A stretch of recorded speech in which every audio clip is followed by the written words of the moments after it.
rhandza vulavula ngopfu hi xibona ini ka fambelani kule na yena n'wina. Side Out Music. Hi hanya ku fana na tihosi hi ku rhandza ka xibonda. Hi hanya ku fana na tihosi hi ku rhandza ka xibonda. Hi hanya ku fana na tihosi hi ku rhandza ka xibonda.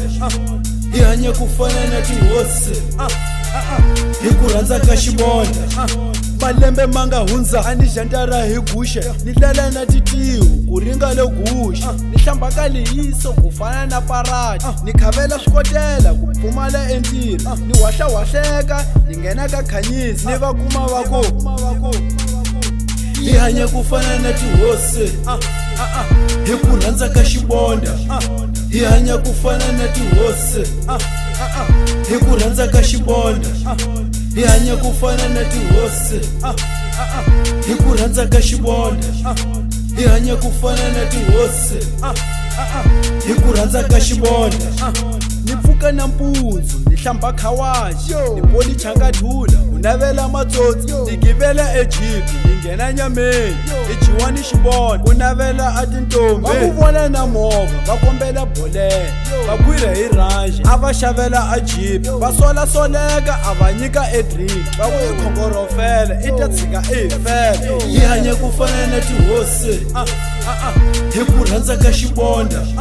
Hi hanya ku fana na tihosi hi ku rhandza ka xibonda.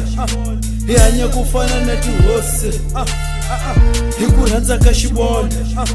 Hi hanya ku fana na tihosi hi ku rhandza ka xibonda. Va tshama va yo tala ku vona ka xibona, va gwemba na tindlela va hlalela a xibona. Loko xi yehla va chovachovana ku navela nkathula va vangetela ku va lambalambela.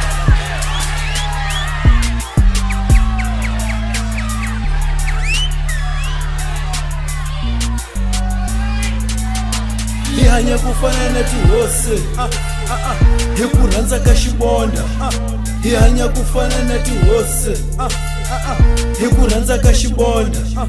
Hi hanya ku fana na tihosi hi ku rhandza ka xibonda. Hi hanya ku fana na tihosi hi ku rhandza ka xibonda.